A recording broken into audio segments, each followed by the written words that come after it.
Okay, so I'm going to click on the mute button so you don't get the background Okay. noise here.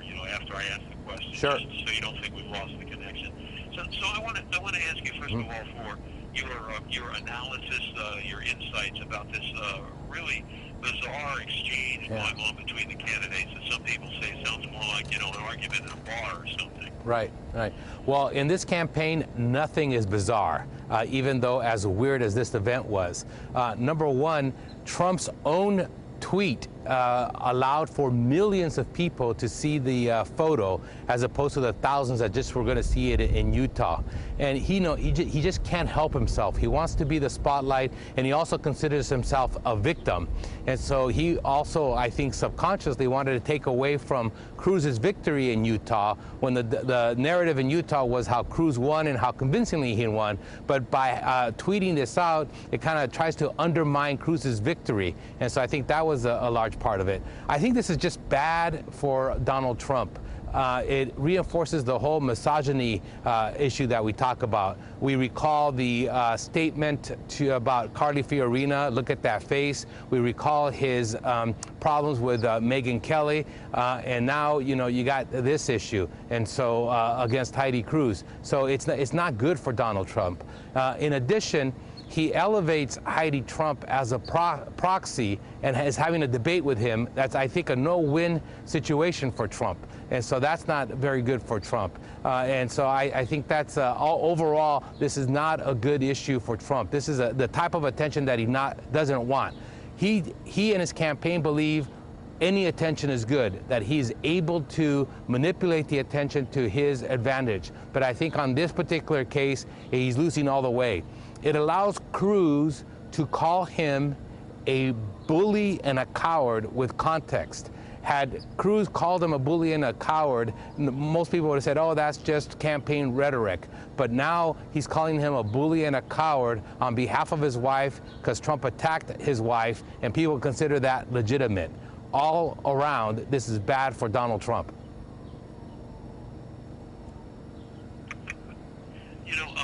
The interesting thing is that none of the other things that he has said, the very controversial, issue-oriented statements that many people think are more important than this squabble, have had any impact at all. So, but do you think in the bizarre environment of this, that this kind of an argument could actually have some impact on him? Oh yeah, I definitely think it's going to have a negative impact, not only in the short term, but more importantly in the long term. You have to recall that his most likely, if he gets the nomination, which it looks like he will be going up against a woman candidate in November. And now he's got a track record of not dealing very well on women's issues. The Carly Fiorina comment about her face, the issue with Megyn Kelly, and now this Heidi Cruz issue. And now he'll be going up against Hillary Clinton, and he's bound to make a mistake or an error on the gender issue, and it will come up in the campaign several times. He's given people more ammunition to talk about his misogyny and his inability to control that aspect in himself. This Bloomberg poll that just came out last night shows that Hillary beats Trump by almost 20 points. Yeah. Is that in some way a signal that the majority of voters across America don't agree with the core of the Republican Party right now on Donald Trump, do you think? So two things about that poll. Number one, we still have many, many months before November, so things change. But number two, people have had enough time to reflect on Donald Trump. Donald Trump has been the major political story for the last 4 to 5 months. So he's not anything new. And so I think the poll does reflect that there are high negatives for Trump, and that when he comes up against Hillary Clinton, that he's got challenges. And I think that poll is beginning to reflect not only the anti-Trump movement just within the Republican Party, but the emerging anti-Trump movement throughout the nation amongst all voters. So, a lot of Republicans have been concerned, have felt growing concern over the last few years that they were losing the Latino vote, losing the younger vote, losing women's votes. What impact do you think this flap might have in that regard to the Well, in terms of hurting the party. Absolutely. I mean, there's been a lot of focus on losing the Latino vote, but there should be almost as much focus on losing the women's vote. There's a tremendous gender gap between the Democratic and Republican vote for president over the last several years. And you can, for Latino mobilization, there'll be no greater factor than a Trump candidacy in November. That is going to tremendously increase the Latino vote, and they're going to vote against Republicans all up and down the ticket. Women as well. Women are going to come out to vote against Donald Trump. And I think that should really concern the Republican Party, that they are losing the three groups that they talked about 4 years ago that they needed to make a strong effort. Latinos, women, and the youth. All three of these groups do not like Donald Trump.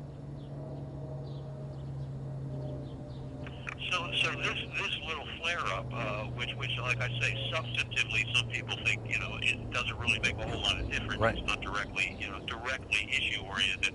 But do you get the feeling that it could be the straw that breaks the camel's back for a guy who's been Teflon for so long? Yeah, I don't believe it's the straw that breaks his camel back, but I think it's the first domino in many to come. Because it hits a sweet spot in terms of gender issues, and it reinforces bad characterizations for Donald Trump. It reinforces that he's a bully. It reinforces that his misogyny. It reinforces that he just can't help himself and has to speak and has no discipline in terms of the political narrative. Those three things are bad for a candidate and especially bad for a chief executive, especially President of the United States. Fernando, anything that we're leaving out that you think is important to add that we haven't gone into on this? I mean, I think, number one, while the issue is symbolic for many voters, especially women voters, especially moderate Republican women, it is a substantive issue. Women's rights are important. How you treat women publicly, how you speak about public officials that are female, whether it's Carly Fiorina or Heidi Cruz, or how you speak about other celebrity women such as Megyn Kelly, is important to women. They believe that if you take on women of that stature, that your policies are not going to be pro-woman, and they are increasingly concerned about Donald Trump as president. Hey, thank you so much. All right. It's always a brilliant job, and I very much appreciate it. All right. Thanks.